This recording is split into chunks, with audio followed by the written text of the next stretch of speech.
నేను మీకు ఒక యథార్థం చెప్తున్నాను ఇవాళ.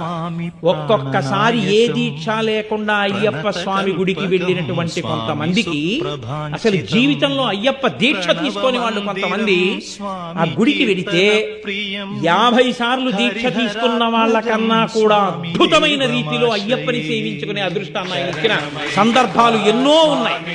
దేని వల్ల ఇస్తారో తెలుసండి, వీడి నా దీక్ష పట్టాడని ఇవ్వడం కాదు. వీడికి ధర్మమునందు అనురక్తి, వీడికి వేదమునందు అనురక్తి ఉంది, వీడికి నా రూపమునందు అనురక్తి ఉంది, ఈశ్వరుడి యందు అనురక్తి ఉంది. అది ఆయనకి చాలు. నీవు విష్ణు భక్తుడవైనా అయ్యప్ప భక్తుడవే, శివభక్తుడవైనా అయ్యప్ప భక్తుడవే, శాక్తేయుడవైనా అయ్యప్ప భక్తుడవే. నువ్వు ఏ రూపాన్ని భక్తితో కొలిచి వేదాన్ని నమ్మి జీవించినా నువ్వు అయ్యప్పని చేరుకోగలవు. అది ఆయన గొప్పతనం.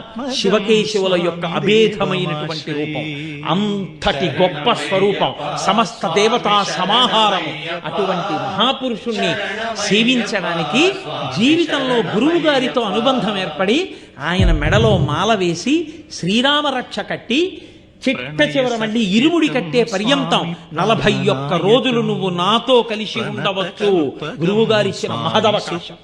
దీన్ని వాడుకుని గురువుగారితో కలిసి ఉండి జీవితాన్ని అభ్యున్నతి పదంలో నడిపించుకున్నవాడెవరో వాడు ధన్యుడు.